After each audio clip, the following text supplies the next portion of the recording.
అమ్మవారి చూపులు ఎంత దిశల వరకు పడ్డాయో అంతవరకు దరిద్రములన్నీ తొలగిపోయి అందరూ ఆనందమును పొందారు. లక్ష్మీదేవి జన్మించింది ఆనాడు పాలసముద్రం దగ్గర ఉత్సవం జరిగినట్టు జరుగుతోంది. నేను ఇక్కడ నమ్మి ఒక మాట చెప్తున్నాను, ఇవాళ ఈ ఘట్టాన్ని ఎవరు విన్నారో వాళ్ళకి కొన్ని కోట్ల జన్మలు తరమవలసిన దరిద్రం నశించిపోయింది. ఇది పరమ యథార్థం. అందుకని ఆ తల్లి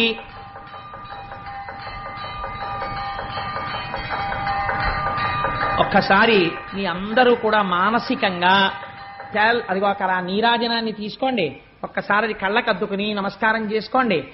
స్వామి త్రిమూర్త్యాత్మకమై దత్తాత్రేయుడై ఉన్నాడు. చక్కటి జేగంటలు మోగే ఈ దేవాలయంలోను అటువంటి పరమ పవిత్రమైనటువంటి లక్ష్మీదేవి యొక్క ఆవిర్భావము జరిగింది. ఇంకా దేవేంద్రుడికి